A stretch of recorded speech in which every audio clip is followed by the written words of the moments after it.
Wind Ranger, fine. Doesn't realize they have the wrong facet. Ask for a remake, doesn't get it, and you're forced to play Whirlwind. That'd be fun. I mean, it would be. It'd be hilarious to watch, but highly doubt it ever happens, John, because I highly doubt anyone's picking the other facet in their pubs either.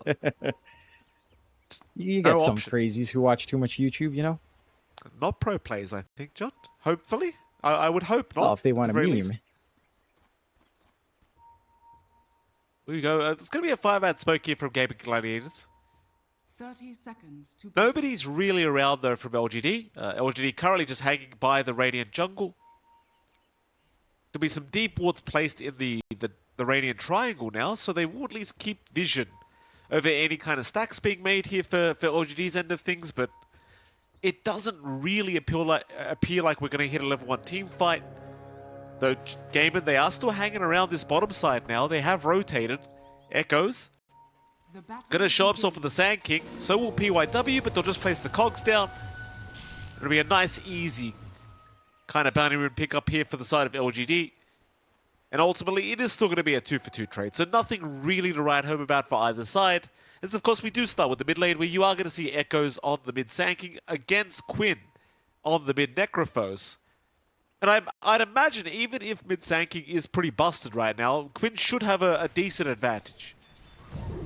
He should have a manageable lane. Echoes does actually start out with a Sandstorm. You already have the early lane sentry for Quinn as well, just to protect. So you're not going to go for what we've normally seen, like the aggressive 202 build on Sand King. This should give Quinn a lot more presence in the first 2 levels. And if you do just play around Sandstorm in this lane for Echoes, boiling down to a CS lane, that's something Quinn on Necro will be very comfy with. He has inbuilt regen. Echoes, you know, without that Stinger and Burrow Strike, is not going to be able to trade and apply harassment. So he's going to have to try and wait for maybe level 3 now to try to jump onto that Necrophos. Of course, this is mana intense for Quinn.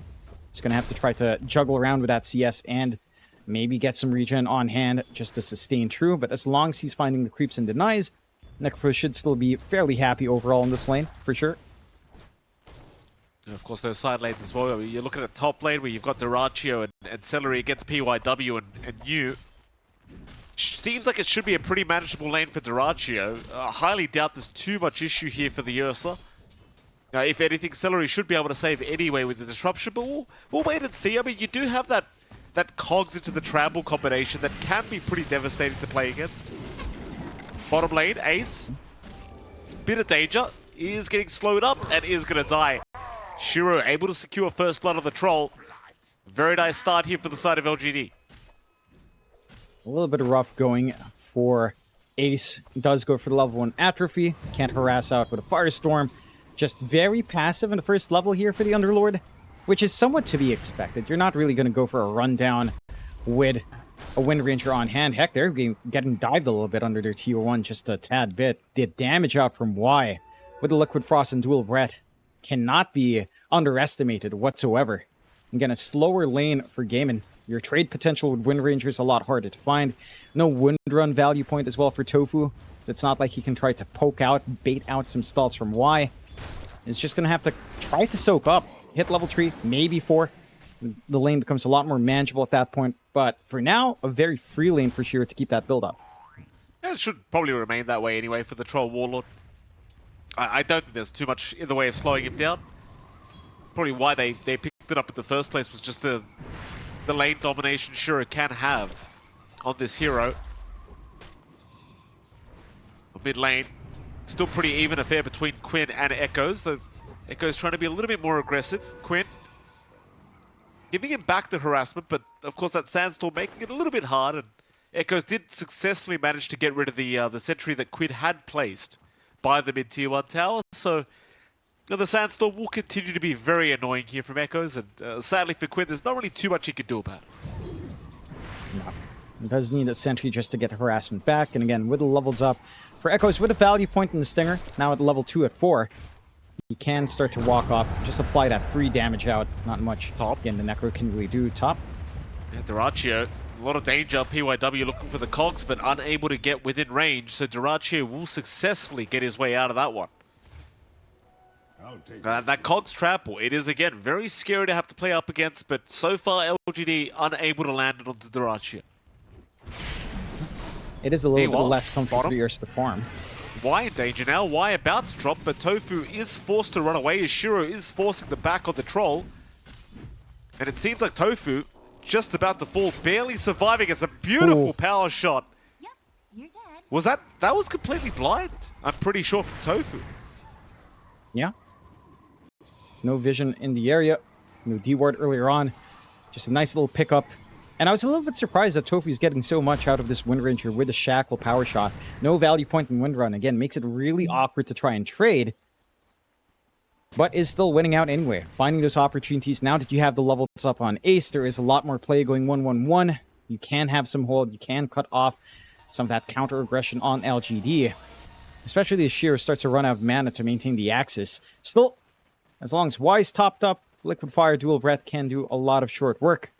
So you'll have to respect that. And this lane is very reliant on Tofu actually landing some pretty good power shots while trying to clear out, say, the range creep, keeping some good shoving in.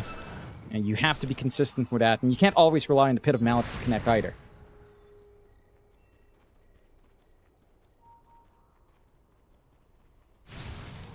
Kind of quiet across the map now. Well, bottom lane, Ace being chased again by Shiro. This bottom lane is just not getting any easier as time does go on. Of course, Shiro is starting to hit harder and harder with these axes. Tofu can only do so much when it comes to this +4 Wind Ranger. He's kind of just stuck watching Ace cop all this damage. A large cap they are trying to contest, but seems like Ace will be able to take the large creep away, as we are going to have a pause coming out now from Quinn. As we are going to have a microphone issue, apparently. And speaking of Quinn, though, he's still top of the CS spot on the Necrophos. The thing is, Echoes is right behind him, and both the Sanking and the Necro have essentially just been avoiding each other altogether. That they have. Echo's already going for the creep cut. Might be able to snipe a courier here, although the pause does make it maybe a little bit more awkward. Quinn should have the room to micro it. Wait. Still into the level 6 for Echoes. Whether or not he wants the value point in Epicenter, I think is going to be really interesting. Doesn't really have the gap close without Burrow Strike, so might just opt for 0-3-3. Getting that point into the Stinger instead, just for consistent mention. Mike, pretty quiet in the lanes outside of a couple of pickoffs early on. Stability is what we are seeing from both sides, at least. I think the one hurting point for Gaimin is, again, this top lane for Duracho. He's not dying, but he's certainly not finding that fast farm to start off with in comparison to Shiro. A very slight advantage for Shiro already. He is going for phase boots into the Ags. So he does want some presence and protection on the Troll. We have seen a lot of Troll players start to dip into that build-up. I believe Ami just did it in his most recent games as well. And it has shown to be effective. It doesn't feel like you're going to be farming as fast without something like, say, the Battle Fury or even a Maelstrom. But again, if you're expecting this side of Gaimin to start kicking into gear faster, it is a good solution. And it also takes care of Ghost Shroud for you. So that's not going to be an issue if Quinn does show up. Pops a Ghost Shroud. Once that Ag's timing's up on Shiro, it's not going to be a massive issue whatsoever. Quinn will be a sitting duck without anything to kind of save him out here. Oh, here we go again. We do get the unpause going. Did indeed find the courier of Quinn. No problems there for Echoes. Top lane. Now Echoes just going to be forced to TP away, but we'll be just fine. Quinn maybe going a little bit too far. PYW trying to chase him down, but it's going to be okay. As now the siege creep and the push into the mid-tier 1 tower does begin. The Gaimin not going to push it too far. It's a bit of chip damage here into the tier 1 tower, but they'll leave it for the 10-minute mark. The PYW was there to defend. Echoes will return into the mid lane now to boot. Ace. In a bit of danger bottom lane. Ace going to go down another time though. Shiro and a beautiful shackle. Tofu locking both of them down. Shiro at a drop. Y in trouble to boot. Problem is mid lane, Echoes does kill off Quinn. So like you get these great kills down at bottom lane, but you've ended up losing your mid Necrophos now. Yeah. I'd say that's honestly a little bit worthwhile for Gaimin. Like, yes, you need this running start on your Necrophos, but you do manage to impact Shiro and his farm. And then this was a lane that was going a little bit free for the Troll as the levels were going up. So you do manage to at least take that down a peg. ensure that no rotations can come up top. Dota2 already forced deep into that jungle up top as well. It is going to be a little bit rough for Quinn. He is trying to rush the Radiance, does shift gears to play top, maybe trying to gun for an early Reaper's Sight. Just no one to really connect with. Maybe once you have some initial level 6s on these supports, you can start to consider that. You shouldn't really expect too much from Dota2 at this point, still stuck at level 4. So it does feel like Tofu might be the key point in starting this Necros in its ramp up. Quinn, bottom lane, Quinn. He's coming right into the loving arms of LGD, and he will go down. He just went through the twin gates. I'm not really sure what the idea was here for Quinn. Maybe trying to set up for a kill down at the bottom lane, but the LGD, they were very ready for it, is what I'm trying to say. And that's a pretty big pickoff. Like Quinn going down another time. Yeah, and this time around, dying in the vicinity of Shiro, not going to feel that good. Again, still hasn't gotten the Reaper's Sight usage as well. The connections from Gaimin not really panning out outside of that movement down bot, but connecting to the Necro at least hasn't really shown. Dota2? Dota2 now in danger. LGD really starting to apply a lot of pressure. Dota2 still alive, just barely. Is Ace going to move in, trying to save, but New is still chasing down Dota2, securing the kill. Ace will at least take Wise Life away, but it's still a very good trade for LGD. Celery even showing up in the last second to try and contest here, but it is no good. As mid lane, Quinn caught out again. Oh, no. Oh, Echoes and PYW catching out the Necrophos and just deleting him another time. Echoes has been very good on the Sanking and just shutting this Necro down, and that's already the third death for Quinn. I like seeing this out from LGD. They're playing to their early rotational strengths really well. Right, and Gaimin, their presence in moving out, it's just not amazing. You've got a Wind Ranger, you've got a Shadow Demon. Not the best setup to kind of go in. You don't really have early burst damage with the Underlord, with the Ursa, so there's no one to really play for early Reaper Sight kills. Ace. They just cannot escape the ganks that were incoming. LGD now finding another. No, I do love this hyper aggression from LGD, just constantly looking for team fights across the map, and they just can't miss. I mean, every single person they aim for is just getting deleted over and over again. As we are going to see another smoke. LGD now running towards the mid lane, perhaps looking for Quinn again. Quinn going to be able to retreat just fine, but now News here. Just everybody after the Necrophos, apparently. Yeah, and it feels terrible to play this Necro from a really far back position. Like, again, you don't have connections for your Reaper's Sight. You're not the quickest farmer in the jungle. Can't just AFK and clear out. At the very least, they do deny off a shield rune, but it's not the biggest deal. You didn't have Neo around anyhow. Kind of tried to utilize that. Not very necessary for Echoes as he's taking his own stacks. But this very targeted play up against Quinn. Like, this Radiance timing, it's not going to be as quick. He is still somewhat keeping up. You know, he's tied up with Neo, at the very least, within striking distance in terms of that net worth. But it's a very huge gap now with Echoes and Shiro. And again, Dota2 still needs a Battle Fury to really start to scale up. Ace doesn't have the aura item buildups. Like, no one is ready on Gaimin to counteract these level spikes that you have on LGD. These potential plays with a hook. The very easy setup to just run forward for New, as long as the save isn't there with Celery. If you can't land that disruption, you're basically just finding everything you run down for. Smoke out once more, LGD. Again, not relenting. Have the hook shot, have the drums up as well on PYW. Could be a big one.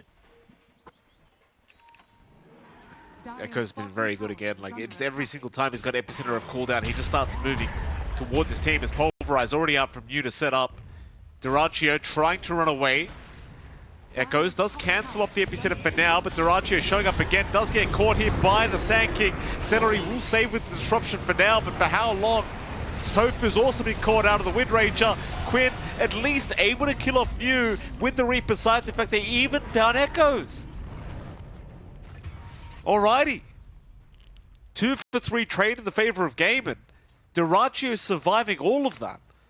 And that might be the team fight that really kind of messes LGD up now, as Gaimin, they get a bit of gold going their way. Yeah, big set of trades. You managed to get that Reaper Sight usage on Quinn.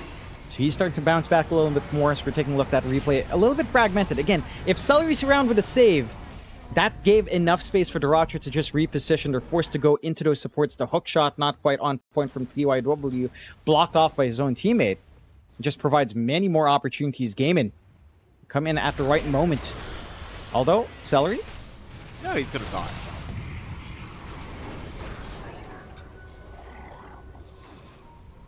No, I mean, Tier 1 Tower, I mean, they could try for it, but it doesn't really feel like it's necessary quite yet, as Tofu now going to shackle up PYW, but the Burrow Strike is onto Tofu, and Tofu looks like he will fall.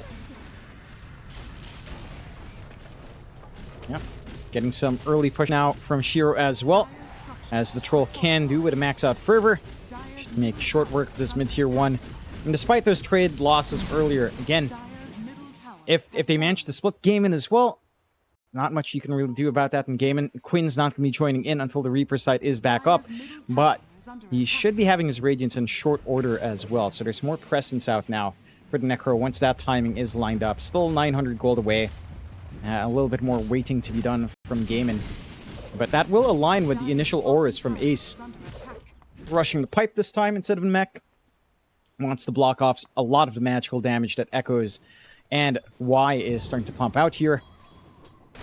Should again help them try to sustain true. Battle Fury timing for Duracho. Still a ways off. Okay, this Ursa again is still having a pretty slow time. The kills were nice, just not quite enough to really even out the game. And just trying to reel it back a little bit. Quinn?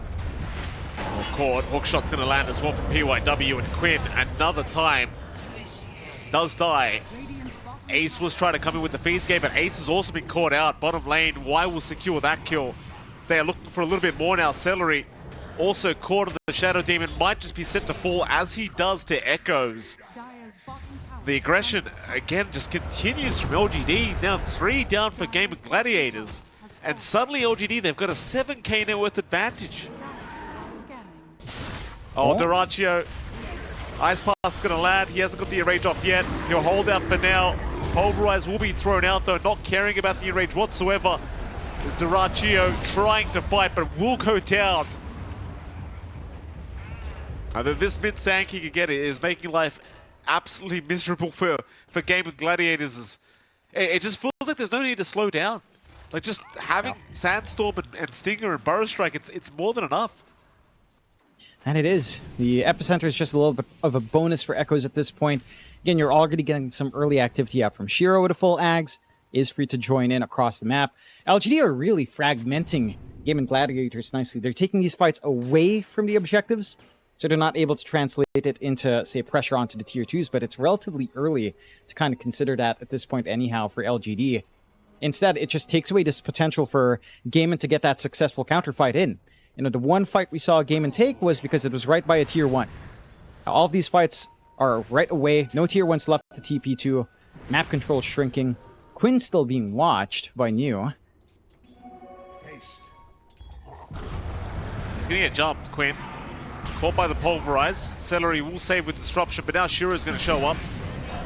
Quinn, of course, will go into the Ghost Shroud, but PYW with a very nice hook shot into the double cogs.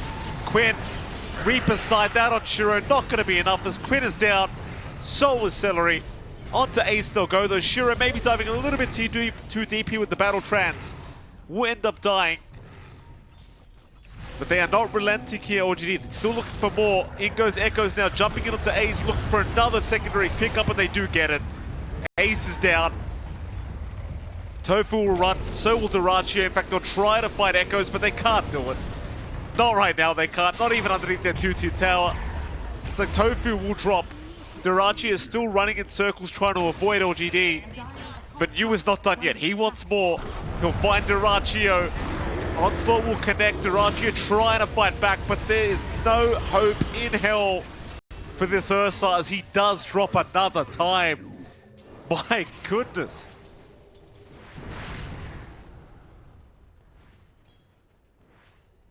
When does it end? Just doesn't feel like it does. You finally get the Radiance up on Quinn. Again, connections here for Gaimin. And this is them getting forced under a TP point. Just not tooled out yet for the response here. I mean, the auras aren't big enough. The damage output isn't great enough. We're seeing the replay again, the saves from Celery early on to try to bail out Quinn, but the counterplay again just lacking in comparison to that tier 1 fight. You get some punishment out. Again, you still maintain this 9k lead out from LGD. The cooldowns are so low, they can just keep running. Again, you don't really care for Epicenter. This Primal Beast pickup is such a great counterpoint to that Ursa with the Enrage, because it just doesn't care for debuff reduction. Into the Roche they go on the side of LGD. Not going to take too long for them to start to rip this apart with the Troll. And again, Gaimin, they have no play in that pit. They just have to sit back, wait, maybe hope for an opportunity. Their high ground hold can be strong. But this kind of goes back to maybe just the support duo. Wind Ranger plus Shadow Demon. You've got some save, you got a 2-person stun. Beyond that, their playmaking is just really lacking right now. And that it absolutely is. Shiro now with the Aegis up. Radiant's middle tower is under attack. LGD, I mean, against all odds, like I was just saying earlier, before the draft even begun, LGD are looking to be the underdogs going into this matchup against Gaimin, but my goodness, have they proven me wrong. Straight off the bat, LGD just right out the gate being an absolute powerhouse against Gaimin. See if they can keep it up though. A 9k advantage still standing.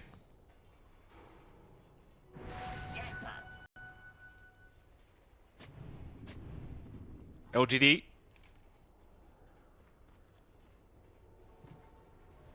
Not able to find anyone quite yet.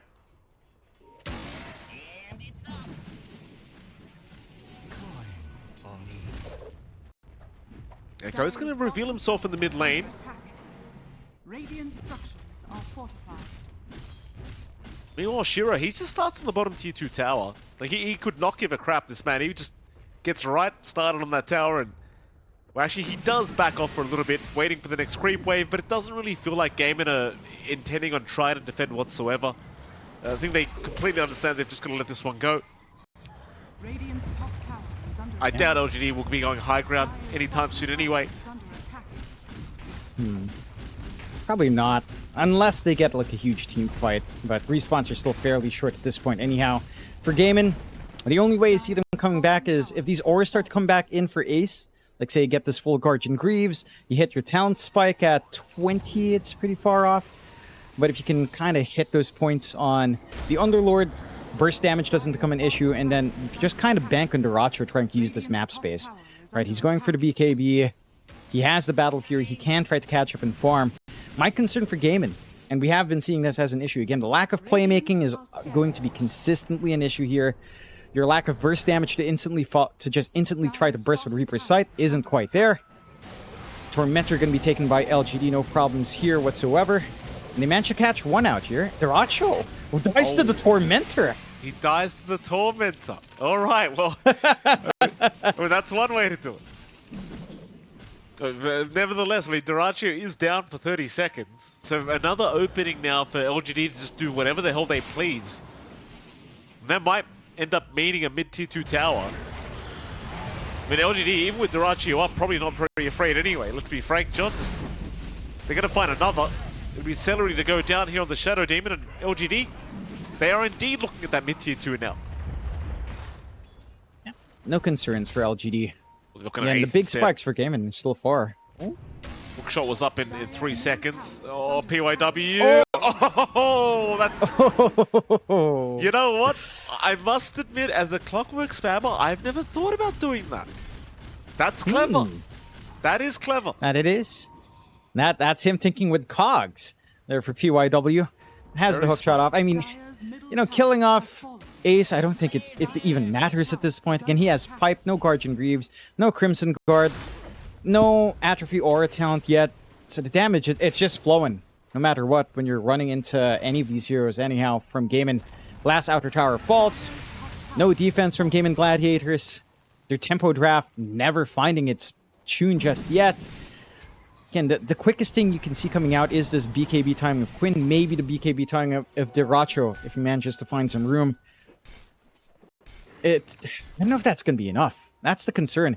You still have Pulverized through the BKB. Again, you don't care for the Enrage on Duracho, so you can still keep him pinned down. You can pin down Quinn. The Ags Rush from Shiro, a lot of value here. basic Dispel taking care of the Ghost Shroud just makes things tough for Quinn to front line, as long as Shiro's smart with the spell usage. Gaimin will smoke. They don't really have vision outside of the triangle of the Radiant side. Let's see if they manage to find someone isolated at the very least. I mean, they're looking. Tofu, who'll get some wards down in the die triangle. And they are going to find PYW, so at least the clockwork, though the hook shot, a little bit off the mark. PYW down, but Shiro looked like he wanted to fight. Does decide better of it and backs himself out of there. Gaimin Gladiators now with PYW down. They do smoke up with Ace. They're looking for another. Now it seems like LGD, though, going to just kind of take the back foot and relax for a little bit, as Quinn has been spotted by Echoes. Ace will immediately use the Fiend's Gate to ensure that Quinn does not get caught out. And will be just fine to survive. It's still a 15k net worth lead standing, and so far for Gaimin, really the best they found recently is this clock. I mean, it was a lot of gold. So like an 800 gold swing for Gaimin off the back of that. And that's exactly what they kind of need to hope for now. Pickoffs, while the side of LGD are trying to work the map efficiently, while they're isolated out. Maybe you can lead a pickoff into Roshan, or a couple of pickoffs into Roche as well, which you can clear out still with Duracho. Duracho, speaking of, again, inching towards that BKB, 800 gold away. He is a little bit isolated though, and LGD is in position with a smoke of their own. Could be a big kill if they actually catch the Ursa out at this point. I mean, Duracho just trying to farm a BKB, but you spotted him out. Pulverizes immediate, hookshot to follow, and there is just no chance in hell of Duracho surviving. In Gaimin, they were nearby, but they're just unable to close the gap quick enough to help out. They'd even popped their own smoke just to try and force a fight, but with Duracho down now, they've got to hope to maybe defend high ground, or maybe just wait for Duracho to respawn. At the very least, respawn isn't that long here for Gaimin. So LGD not going to make some quick moves off the back of that pickoff. But again, the map is completely shut for the Gladiators. Can't really cross into their own jungle even. Can't cross the river. Don't have Roche control, which we'll see in a minute and a half when that respawn timer is up. You don't have that snowball start you'd expect from a Necrophos. And Quinn with BKB can stand front, but just doesn't feel like it matters. Pulverize doesn't care. Your magic output as well is already sort of mitigated with at least the Eternal Shroud up on Echoes, and the BKBs, of course, on some of these cores like New. Even a BKB being fully finished up on Shiro. Just kind of takes the bite away from this Necrophos pickup. Are starting to collapse down bot, but they did walk under vision. Oh, Quinn. Not Quinn. Ice Path is out. They've caught the Necrophos, the Fiend's Gate, but it's into the Cogs. This could be a really problematic situation, as Echoes is going to find a burrow. Ace regretting his positioning with the Fiend's Gate. There's now Tofu also caught. It's already 4 of them down. And the only reason it's not a team wipe is Duracho is not even there. Yeah, he's just farming top. He does not want to even see his team die. No. It's fair enough. He has no business joining in. Just, again, unfortunate. Gaimin get the gate through. Ice Pad was there as they crossed the threshold. Good angle being found by PYW. They run down that lane with the laning ward out from LGD. It just provides that opportunity. Even though the flank from Quinn wasn't under vision, they knew they could still take that fight with PYW to start. High ground begins. Doesn't take too long when you've got a troll on your side here for LGD. They will just take care of a tier 3 and show a lot of respect by backing off.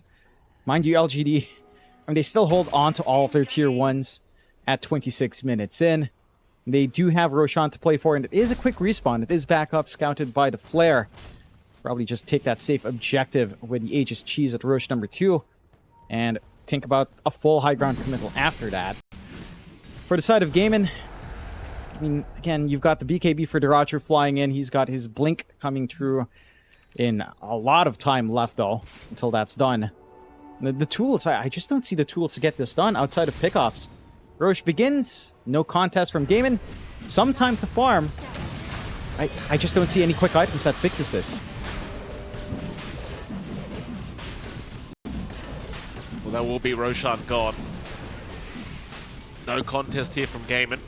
Roshan has fallen to the Radiant. Gaimin trying to take the time they have to just farm up the best they possibly can here, but... Oh, New having a hunter out. I think he spotted Tofu on the Wind Ranger. Not the biggest kill anyway, but Tofu desperately would rather survive here if he could. The LGD, they will be unable to find anyone for now, but they are going to group up back into that triangle.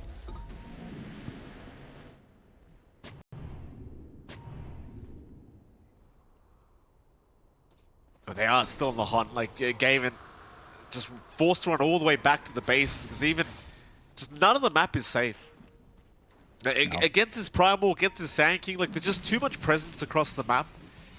And it just feels like LGD, every single time they split up, it almost feels like they just get together within a second. If they find somebody, it's just unbelievable how fast they can be.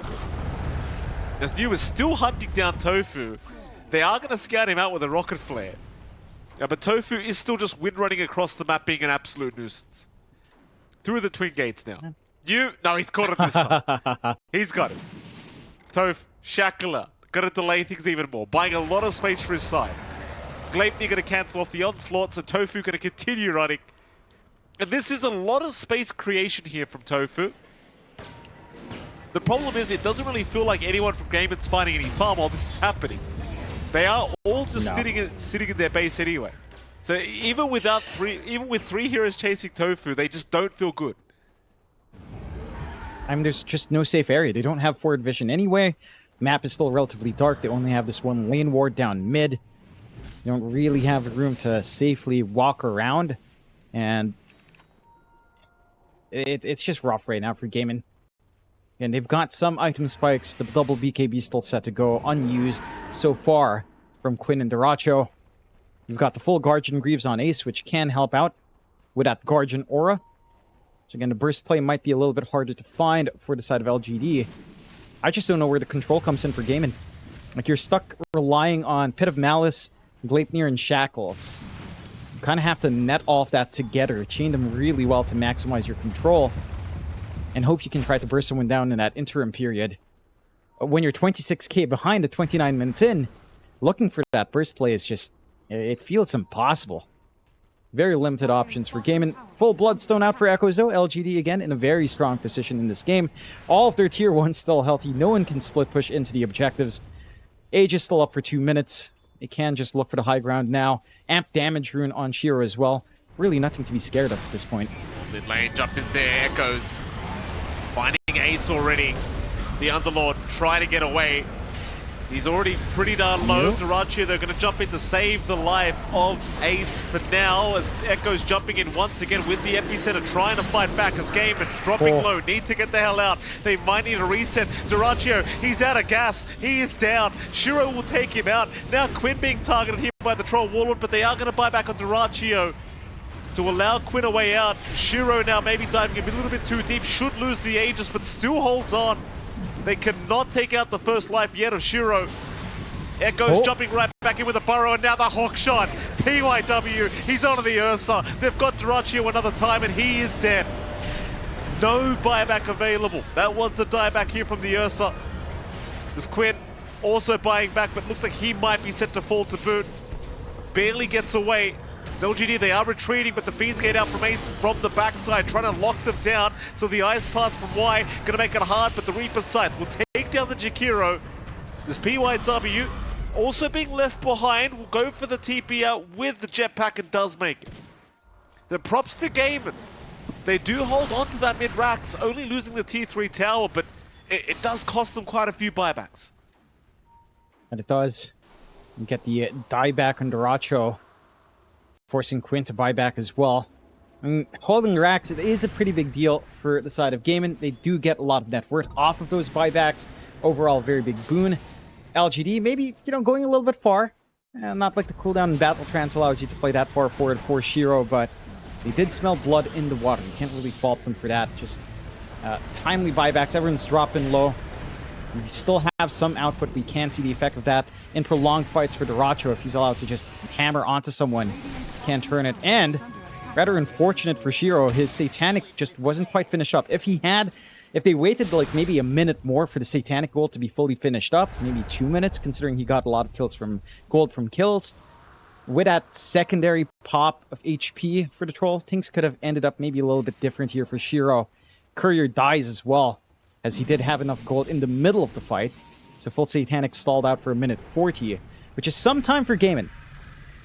Maybe enough time for them to find a position, maybe find a pickoff, start to set up for Roshan. That could be their key back into this game. They have managed to get a little bit of forward vision in the lane at the very least. Still nowhere in their jungle. So crossing out for camp farm is still a little bit of a challenge here. A little bit of a risk. Again, nowhere near Roshan. As long as LGD keeps these lanes shoved out, be patient in the next 2 minutes. They should still have control over the next objective in Roshan. Should still have a smooth ride on the high ground after that. Oh, Tofu gonna get caught out by the looks of it. New rushing forward with the onslaught, lands a nice pulverize once again. And it's gonna be another kill onto Tofu. Just love picking off this Wind Ranger just to ensure that there's no kind of creep skipping shenanigans here from Gaimin. LGD back onto the high ground. Look for that mid-racks once again. Shiro will get started, but is still being very conservative here on the troll.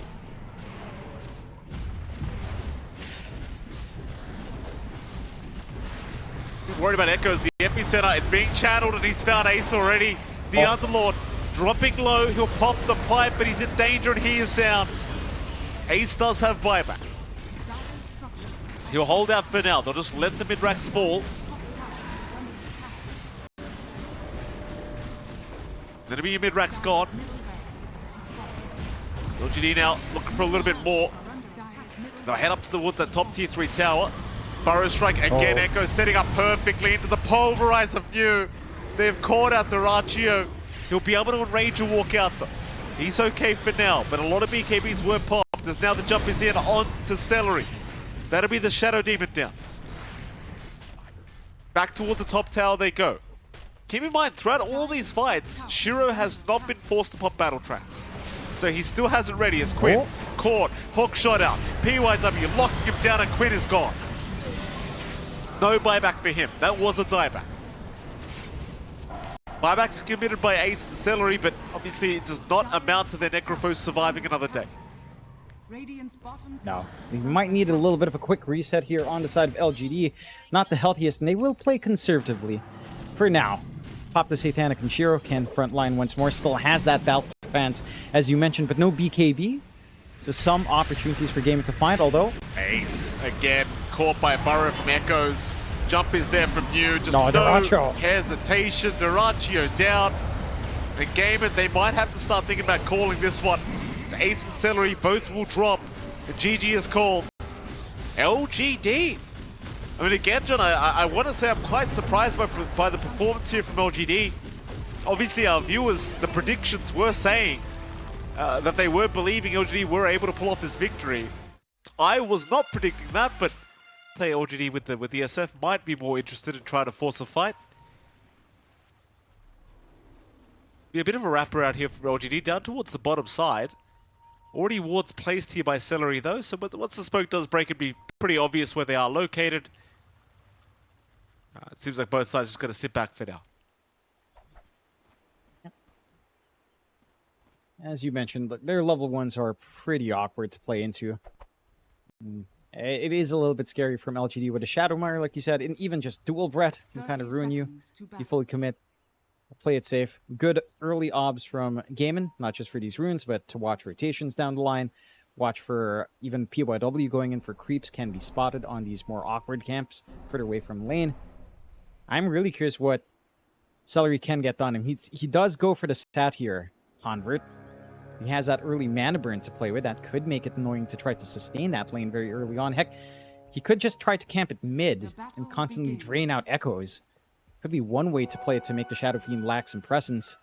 A 2-4-2 start in terms of the runes. No big excitement here early on. Duraccio and Neo just trading blows a little bit early, but nothing to really find. Still taking a look at the mid, where we always start. You've got Quinn on that Invoker up against Echoes on the Shadow Fiend this lane. Pretty bog standard. Shouldn't really expect Echoes to drop too fast. Quinn, as long as he plays his position right, shouldn't be under that much of a threat either. Should basically boil down to a very straightforward farming lane. Echoes does have the edge there in terms of clearing out the creep wave at the very least. So he should just be able to constantly shove in. Allows him some easier access to the water runes as well, as long as he times that right with a creep wave. And as long as you do get that water rune flowing in for Echoes, shouldn't have that much of a struggle once the bottle is up. What about those side lanes? I mean, you're looking at top lane for a moment. Y and Shiro are going to be up against Tofu and Ace. It's like Tofu already copying a bit of damage, but will be okay to get out. Shiro had a very good game last game around, and this game as well, like, there's not really much of the way of slowing him down too much. Like, you do have the the double Iron Shore combo, right, with the Darkseer and the SB, and you can charge in and create all sorts of havoc, but chances are, still against the Troll Warlord, like, it's quite hard to close the gap and get that damage off. And it is. Again, it's very EXP intensive. You've got good protection from Y. He's got some slows to play with to just kind of cut off the full rundown, post-charge, post-surge down the line. It can be a little bit harder. We were taking a gander down bot for a moment. You were seeing PYW forcing out a very big creep wave out, stacking it up, just to give a lot more EXP out to New. He is having a pretty fun time just walking around mind flaring creeps. He is finding some decent solo EXP, making it awkward on the mid camps as well. And just kind of make it a little bit challenging to try to flash farm in later on with, say, the Forge Spirits for Quinn. Still looking at the lanes. You are finding that CS for Ace up top, just off the back of that Iron Shell. Quinn does manage to get a rune control going his way as well, as they manage to get both water runes. So awkward for Echoes, but he just grabs his bottle. It's not the end of the world here for the Invoker. And with mana to play with, Quinn will have to, again, take it a little bit safe. He is slightly... It's a very even lane. Again, no one's really going to be pulling ahead unless Quinn oversteps or Echoes dives a tower. It's going to be down on whether or not those supports can, again, maybe make a play at around 4 to 6 minutes in. Up top, fairly deep here. They are. Just cutting off the wave. They're trying to be as kind of abusive as possible towards New as they can, but New is still farming perfectly fine, and he's about to hit that level 3 mark, so it's going to be infinitely harder to actually deal with him on the Timber Saw. Of course, as you kind of went over already, PYW just rotates every single time he can to just mind flare creeps in the jungle, which is the way to play it. This is what you do. You pick an off lane that doesn't need your help, and then you just mind flare creeps over and over again. And then that's the gameplay of PYW this game, at least for the laning stage. I like it, John. I think it's a lot of fun. There's a lot of objectives to get as well. Yeah, that's true. Were you an Iron Talon enjoyer back in the day, Mike? No. Is that why you find it fun? Nope. This is actually good. Legitimately, this is good.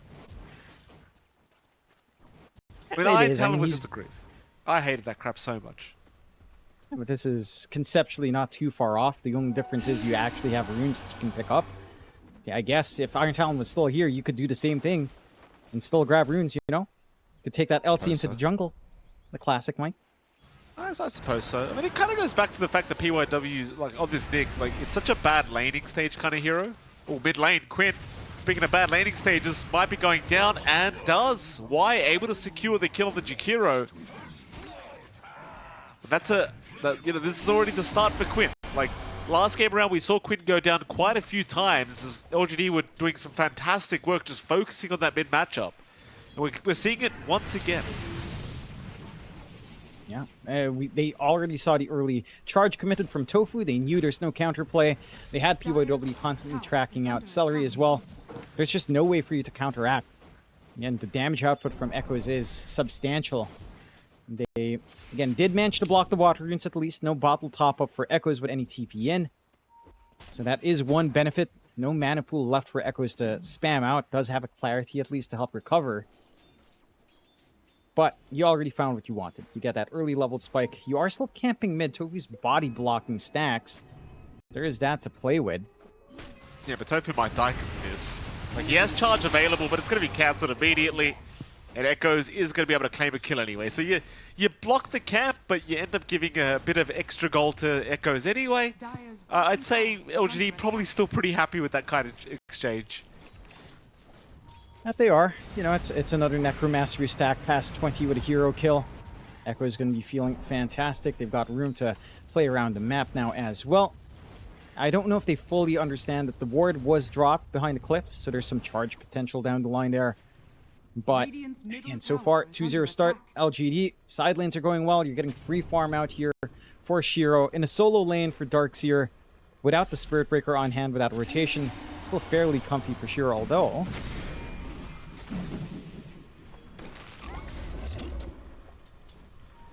Top lane is going to go down. By the looks of it, I mean, the chase is on. And does. It's a pretty important pick-off here for Tofu and Ace. I mean, Shiro, like that's a big one. That's something you desperately wanted to see as Gaimin. It's mid lane. Charges out. Echo's being targeted. Stun does miss from PYW, and Quinn should be able to get a bit of revenge onto the SF, and does do so. Yeah, he does. Again, utilizing this forward ward planted early on by Tofu. Managing to get that movement out, slow down this SF a little bit more. Have some room to even shove in mid with a siege creep as well. So, getting some recovery out. Again, you've got lanes that you can also leave alone, like Ursa into Timbersaw is not as straightforward, of course, for the Tim. There's always counterplay potential from the Ursa to stack up. So you're pretty happy there with the level 3 Iron Shell on Ace. He can sustain solo. You can't afford to pour all of your baskets onto all of your eggs into this mid basket. Just kind of try to crush it and even out the game. Kill board down to 2-2. 2k lead coming off for Gaimin now. Considering again how their lanes have been working outside of those earlier deaths for Quinn. Mid lane Echo charges out again. They really want that SF. Echoes. He's going to be okay. They weren't charging to the tier 2 tower. The Y does rotate on the Jakiro, trying to go into Celery, but it doesn't seem like LGD want to force a fight. Now, Echo's certainly not feeling very comfortable after all these gank attempts that have happened in the mid lane. And so they will back off, but Gaimin Gladiators now running towards the top side of the map, seeing if they can find Shiro on the Troll Warlord. Yeah, Shiro is right under the tier 1 tower, but they'll drop the wall, they'll charge in. And with the cold snap, Shiro is not looking too healthy and is going to die. Not even able to have the mana to pop the battle trance to buy himself a little bit more time. So another great kill here for Gaimin.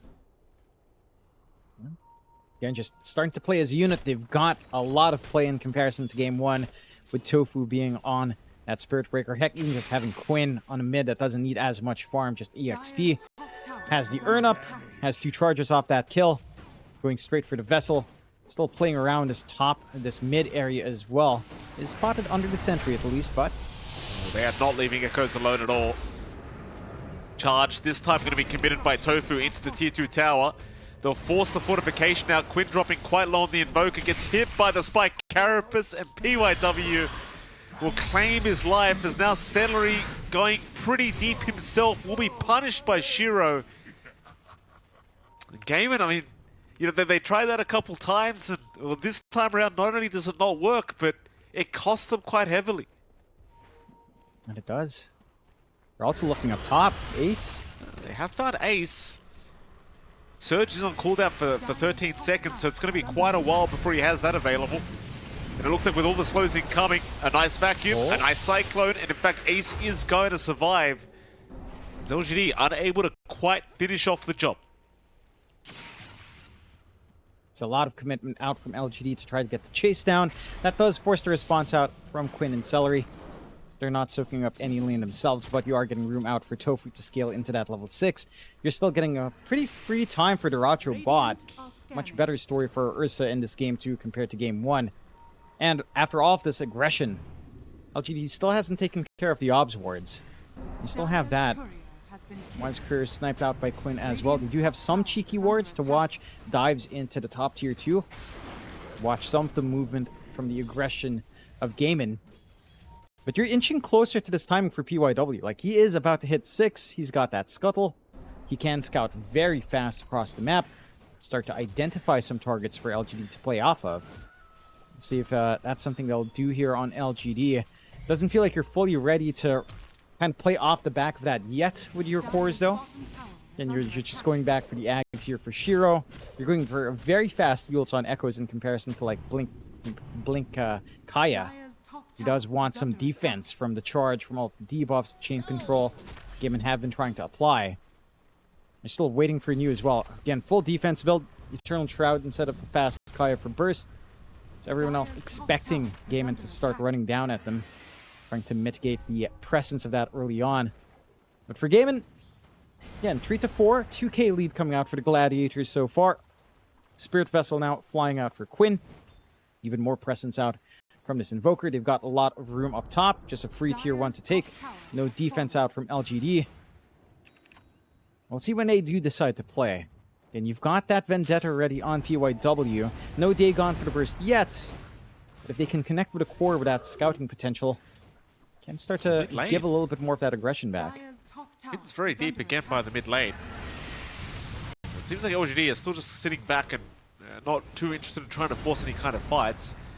The top lane they might have to very soon because Shiro was being somewhat targeted by Gaimin, but they do again retreat. You spot that smoke. This ward planted by Y, highly effective. Spots out that movement, spots the smoke as well. LGD shouldn't be caught off guard here. They are waiting. Ooh, Echo's mid lane, going to reveal himself by the T2 tower. Does get caught. Y does not have Ice Path available, so Echo's looking to fall down. Does do so as Y barely able to get away, but they've lost the SF.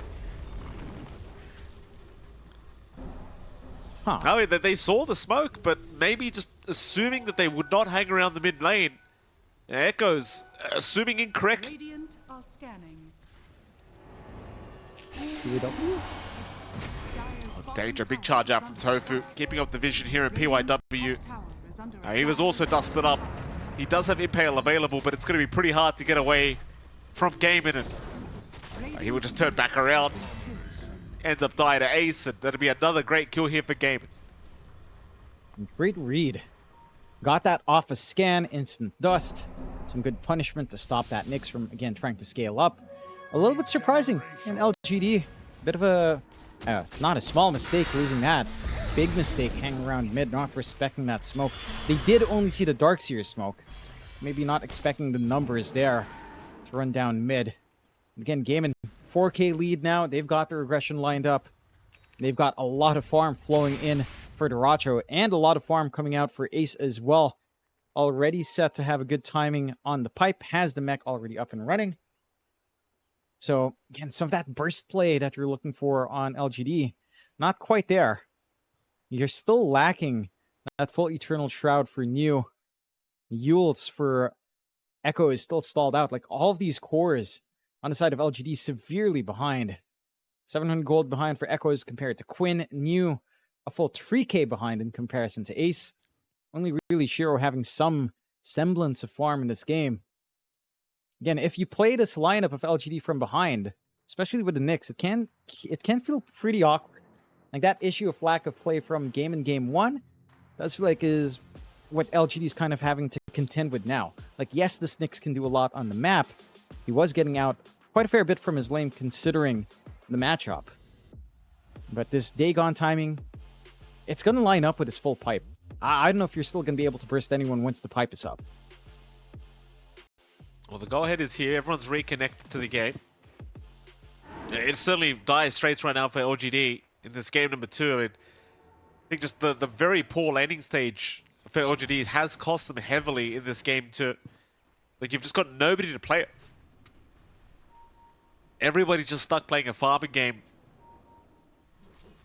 on the dire end of things, and this is where the depression starts to set in if you are the Nyx player, John, because nobody wants to play with you. So you don't ever get to press your R button and search for anyone until you have that day gone up. And even then, I mean, considering the state of the game, I don't really see him being able to burst too many people down. No. So, tough times, but great times for Gaimin. And they'll continue to control the map. LGD is still just, again, trying to secure some farms so they can get those initial core items up. Radiant are scanning. PYW's on the hunt now with the Vendetta. He'll have a look around to see if he can find anyone. And in fact, he is going to run into Celery. Doesn't actually spot him out of the Chen, though. Instead, running towards the Wisdom Rune. He won't find that either because Tofu's already picked it up, and he'll just charge right away. Charges onto Echoes. But Echoes is by his tier 2 tower. So Tofu's of course just going to cancel that one off.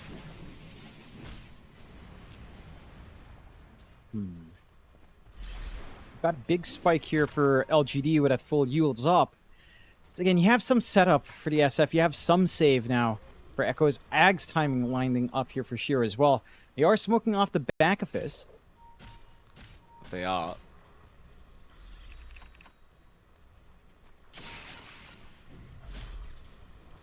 Smoke mounting nothing quite yet, but Gaimin, they are waiting right by Shiro, who's trying to bait for his side. Here comes LGD. They'll miss the initial impale, but a nice ice path into a Requiem. Still, the pipe is not allowing any magic damage to happen. Heal coming out from Celery as well. Just everyone's still very healthy apart from Ace. Shiro still moving forward, but has lost so much HP. He will be forced to retreat. As nobody dies up at this top side, everyone will make it out. And even with that decent initiation, just too much defensibility, too much defensive items here from Ace, just keeping everyone alive. Yeah, we were talking about this, right? Like, this timing lining up, just lined up perfectly with his pipe. Ace already had a mech earlier on. You've got a lot of healing out. With all of that, plus a Chen on hand, the burst damage just isn't there for LGD. Like, this Yules is one thing for Echoes. He cannot afford to just stand back and Requiem. It's a hard game to run up and Yules Requiem, though. You're gonna need Blink BKB than your Yashikaya. Oh, Shiro man. trying to TP out, but the vision was there from Tofu. Still, they will not dive in for Shiro. So he's still going to be able to walk out of there. Just a bit of a slow walk back towards the dire triangle, but he'll get there eventually. So it's just bought so much time for Dyrachyo to get his own farm up with this Ursa. And you're getting to a stage where Dyrachyo is just going to be uncontestable. And he is going into the Rosh now as well. Movement through the gate was spotted out by LGD, so they should know Roshan is up, but they just can't contest. They don't have the damage, they don't have the sustain to play into Dyrachyo at the moment. First Rosh will go the way of Gaimin. Aegis for Dyrachyo, safety net up. Blink, Battle Fury up for the Ursa. Doesn't really have too much to be scared of up front unless he gets clipped by this Requiem from Echoes. That fear can be a pretty big crowd control tool. Already have Quinn going back for his Midas to keep the scaling up into the Travels next to have global presence basically here. And for LGD, yeah, it's very similar to the issues Gaimin had. You have no one to connect with. Like, PYW can start things off for you, but you're not set up on Echoes, not until this Blink is up. You went for a defensive build-up on you, going for this Eternal Shroud that isn't quite up yet. So you really just don't have play. Tried to slow down the top push, committing the macro pyre, but tower should still be set to fall. And LGD just using this time to try to get some farm. The least PYW is Dagon, only lacking that Voodoo Mask. Still about 400 gold away. Again, what'll that do up against Pipe Mech, Hand of God? Probably nothing. It doesn't feel like it's going to do too much. In LGD, I suppose you are just stuck by more and more time for Shiro to get to a stage where he can actually commit to some big spots. Still wide, big dive now into the tier 3 tower. Very nice vision placement here from the side of Gaimin Gladiators. And, well, why just not expecting it. Now Gaimin Gladiators just onto the high ground. 18 minutes in, tier 3 tower already halfway through. Gaimin not messing around whatsoever. Really trying to show LGD who the better team is here in this game too, as bottom lane Dyrachyo now. So he will TP back to defend that tier 1 tower. They will give up on the tier 3 tower push. Yeah. It's fair enough. You have to respect some of that high ground play. And Requiem, Ice Path, Macropyre can all be very scary. And POW can still find some awkward angles here. You've got that Blink on Echoes. So Blink, Yules, Requiem is available. Just very risky without a BKB. Very slow without Yashikaya. Still not really sure of what kind of angle you can hope for, as Gaimin are not splitting apart. Only Dyrachyo is, but he's got Aegis. He can afford to. See if they can maybe get something off of this Vendetta here from PYW. Oh, they do find Ace. That's a big target. Ace is already gone. Tofu now being targeted. Tofu, he'll go for a run towards the south, but they have got him. Shiro will take him out as now Dyrachyo in the middle of nowhere does find White. He still has the Aegis up, but he's completely surrounded by 4 heroes here as they do throw out the deafening blast from Quinn, but Quinn now is sitting duck. Quinn, no way out, trying to slowly run his way out of there, but it's not going to happen. A 3-for-1 trade in the favor of LGD, and that's a pretty bad sign. Tower is under attack. Gaimin, they had a huge lead going in this game too, but that was about a 3k gold swing. Yeah, it's off the back of Ace dying first. He gets chain stunned, he doesn't manage to pop Pipe, doesn't manage to pop Guardian Reeves Echoes. And Echoes is in a little bit of danger. Durachi is actually could be in danger himself, he's not too careful. PYW around the corner. Sadly, Vendetta was on cooldown, so he couldn't think to make the jump in. Tofu was still charging Echoes there for a second, but does cancel. Was now Durachi are going to find PYW, but obviously will not go too deep to secure the kill. Seems like Gaimin, they are grouping up again at this top lane, so maybe look to apply that pressure onto the tier 3 tower while they still have the Aegis up. They'll also have a BKB on the way for Durachio, so we'll see if they do want to commit. You can start to consider it. Again, they still have Aegis for a minute, not the most time in the world. Will allow them to find another tier 2 at the very least. LGD not set up for defense just yet. I think at this point, you will kind of want to try to hold out for this BKB on Echo. Is still 2 parts away. It is going to be a little bit more of a wait.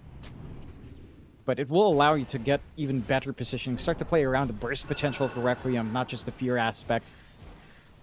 Still, Duracho pushing the limits here. Still has the Aegis for 35 seconds, so he won't mind jumping in for this tier 3, and he will get it. Tower has fallen.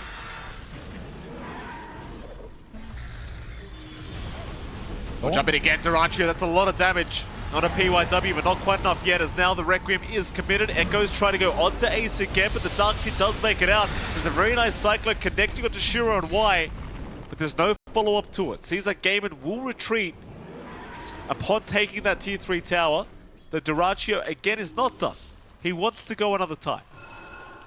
So this time the Aegis is going to expire. Back in onto New, the tip is gone. A very quick kill here from Durachio as they're also going to drag back Y with a vacuum, but they will not jump Y. Huh. It's a little bit awkward for LGD to try to gun for this defense play without PYW. He opts instead to run off, grab the Wisdom Rune. So they surrendered the top set of racks. Mid is open, but no secondary life does make it tough. He did manage to get the bailout here for Echoes with TP. Do cancel the charge. There was a charge going on to Shiro, but because Tofu not going to dive the tier 3s. Again, you need the Snicks around. A lot of the opportunities from LGD has come off of some really well-placed spike carapaces from PYW. Him running off for the Wisdom was just a complete surrender of the racks. Gonna be playing off that disadvantage now. 8-7 still. 22 minutes, Mikey. Almost feels like an Aurora match from the past. Last year at least, but not anymore. Still not quite at the double digits for kills yet. It has been a little bit more back and forth, a little bit more patient from both sides with all that's on the line, especially for LGD. Again, a 2-0 booster odds of staying in for the playoffs, much higher. A draw is still fine, it's still acceptable, but certainly does make that last day of games for them a lot more impactful, maybe a little bit scarier than you'd want it to be here for LGD. Well, there's going to be a 3-man smoke out from LGD. They'll run through the mid lane. Shuro will bait for his side, but not even baiting. He's just clearing out the creep wave, but that makes the smoke very obvious. Dire are scared. Shiro, smoke broken. Durachio going to spot him out. They won't dive the troll first, though. PYW moving in, has caught the Ursa, but the enrage was out in time. Now, that's a good wall. That is a very good wall out from Ace. And a choke point on top. Echoes is down. Charge out from Tofu, gonna find PYW on top there. PYW with an Ice Impale will set up to take down Tofu. Tornado out, Shiro being stuck in an ice path for now as Durachio looking to make his way back in, but he has no enrage up.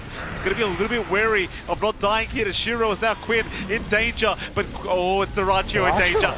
The Ursa is down. Quinn also caught out. They've even found themselves Celery, so that is going to be a couple to go down. Shiro will get tipped here by Echoes. Oh boy, another poor team fight for Game. Yeah, that's turning this game on its head. Huge swing back for LGD. Another 3k gold swing back their way. A little bit awkward for Echoes to come forward. I think maybe expecting the Spike Carapace to actually kick in from PYW does not quite. Duracho held off on using the Earth Shock, and the instant pop of the Spike Carapace really didn't net them much. So that forward movement with Blink there for Echoes punished, but very good positioning afterwards from the side of LGD. Shiro weaving in and out. PYW, again, very on point for the Spike Carapaces after that, along with the Impale, does provide the opportunities open. Again, this shows you how important potential BKB for Echoes is. Very far forward, no protection. Choke point was nice, but they didn't take the fight in the choke point afterwards. They were forced to chase outside. LGD had the opportunity to reposition, and then Quinn? Shiro just had the perfect timing there. Quinn being stalked right now by PYW. Does get into the Ghost Walk and is actually going to be okay. And the PYW not going to jump in. Wouldn't have had enough damage on his own anyway. Definitely needed a friend to help out, and that friend was not around. They don't have high mobility underside for LGD. So following through from the Nyx is a slower process this time around. Gaimin, yeah, they still maintain a 4k lead despite losing a couple of fights. Roshan is back up. Probably looking for a pick-off first into the pit. See if that opportunity presents itself. So you've got the full basher for Duracho now as well. 5-man smoke, PYW. They're going to find Nyx Assassin. Spike Carapace is going to make life a little bit hard as they actually knock him down to the low ground, I do believe, though Duracho is still happily jumping in. Does manage to get the kill. Gaimin, sadly, or in fact not sadly, Roshan is available. They can go for that. If they spot it out, needed that pick off. Yeah, they should be aware. They're already running towards the pit. Side of LGD not going to be in any position to try contest without the Nyx. A lot of their control has been off the back of PYW. Roche number 2 going the way of Gaimin. Duracho with another secondary life to play with here. Should lead to another high ground siege. However, again, LGD are finding some tools up. BKB up for Echoes. So can get the full channel of Requiem much more aggressively here up front. Just has to be concerned about the bashes out from Duracho if he does get lucky and isn't controlled up at the start. Got your own BKB as well on Shiro, so the double BKB timings are lining up. Gaimin does feel like they're about one fight away from just clearing out the high ground if you're not careful here on LGD. The lead isn't massive, but that tempo, Gaimin can still play around that. Off these power spikes you're seeing in Duracho. Have to take their fights smartly here on Gaimin, on LGD. Duracho's going to find an SF. Wow. Echoes Really? actually just getting First hit bashed bash? immediately. It does go down. Why? Oh, Tofu may be going a little bit too far, but always back wall on a 3 targets in the choke point of the staircase. Duracho can move right in. Y is already looking to fall as now New in danger will try to chain away, but Ace is going to be there to ensure he goes nowhere. A triple kill for the Ursa. And Gaimin Gladiators looking to go for that mid-tier 3 tower by the seams of it. They don't have back wall, but it doesn't feel necessary at this point. Respawns are relatively short, at least for Echoes, but he's not going to have the Necromastery spirits to really maximize the Requiem. And it's a tough call. And at least saving this one set of racks. At the very least, they still have an outer tower left. There's still one more tier 2, so the Megas can't quite kick in yet. And they still have this BKB ready on Shiro if he can find a fight for it. But this is not it. Another Rax going the way of Gaimin.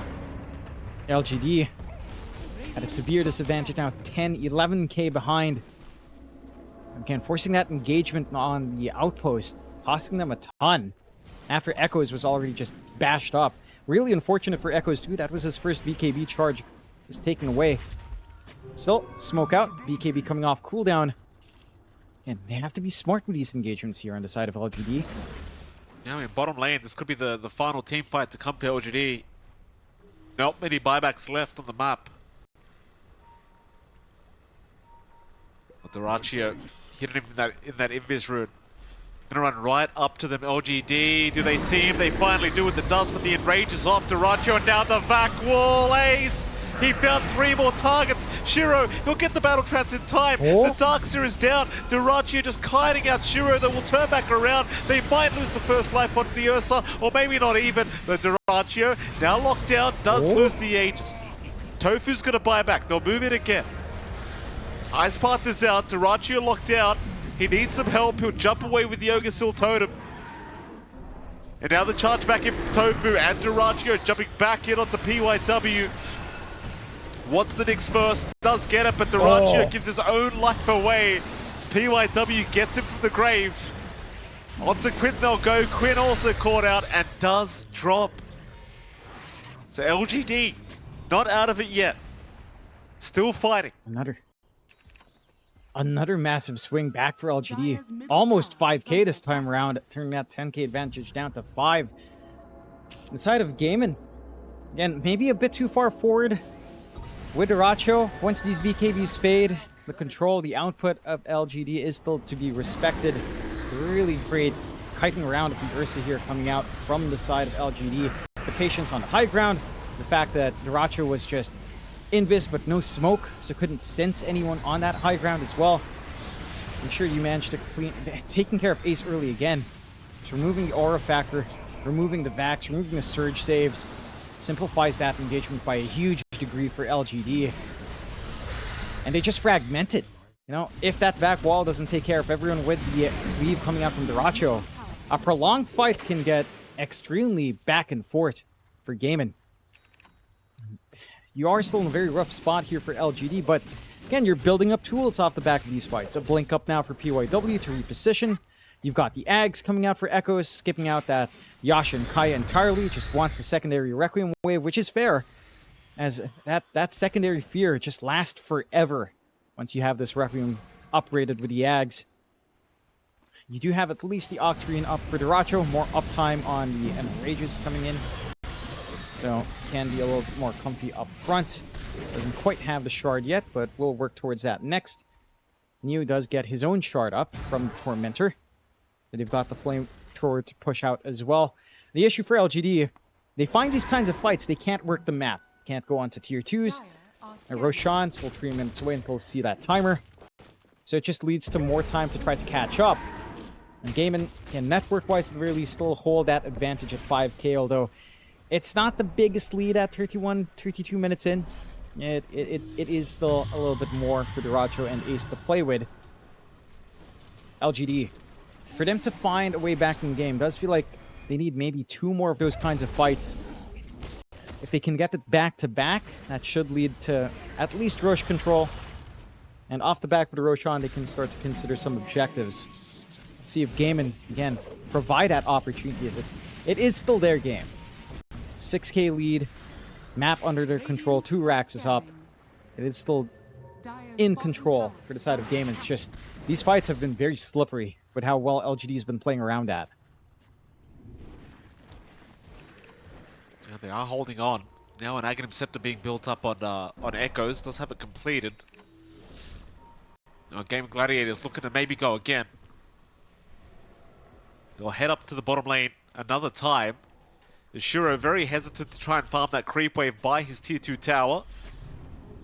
His team is going to join him though with the 4-man smoke now, so Shiro will take the creep wave and try to bait for his team, but okay, they will not take it. Quinn, has he been spotted? He has. PYW a double stun. Mech is out from Ace, but it is not going to help too much as Quinn is already down, and so will Tofu. He's also got.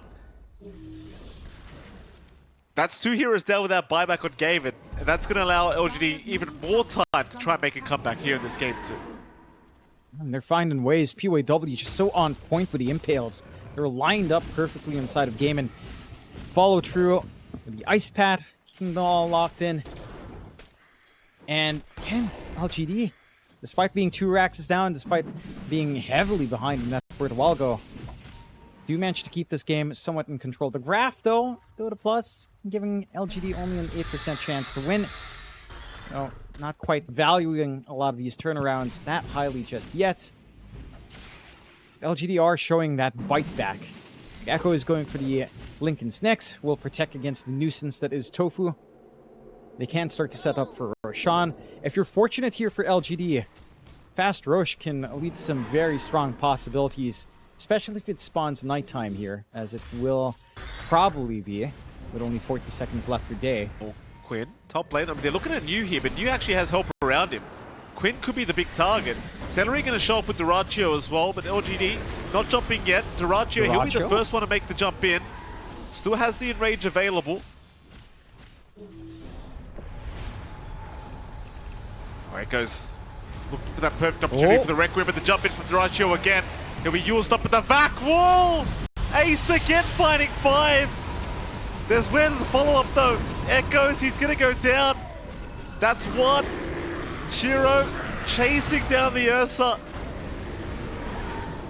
Shiro with the battle trance trying his best to make this team fight work, but it is gonna wear off eventually, and now he's gonna be a sitting duck. Ace with a perfect setup. Shiro still running, but the tornado will connect. You also trying to get the hell out of there as another vacuum gonna cancel the TP of Shiro. Not allowing anyone to get out. Why also caught? Why looking to fall?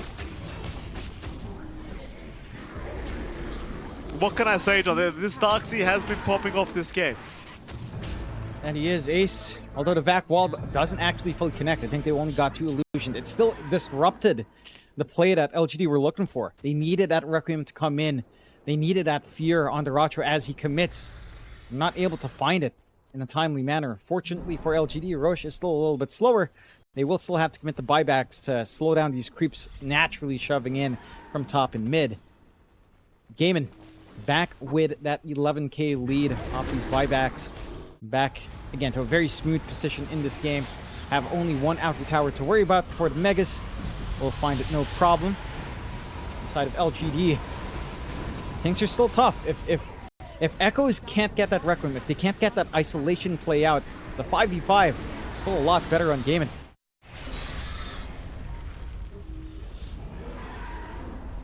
Well, they'll just drop the macro fire. It's going to force Gaimin back.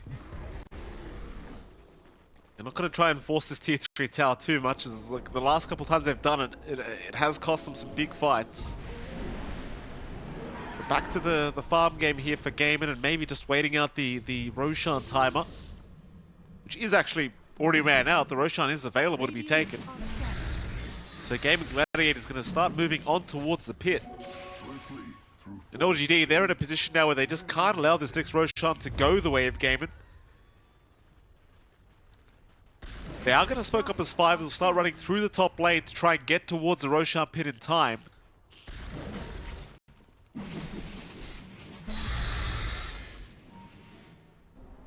LGD right behind them. Radiant are scanning. Smoke up from Gaimin. They know they're coming. Plenty of vision on the high ground of those twin gates for LGD. They'll de-ward.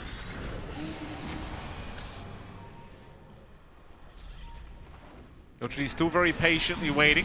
They'll just deal with the creep wave that wasn't coming.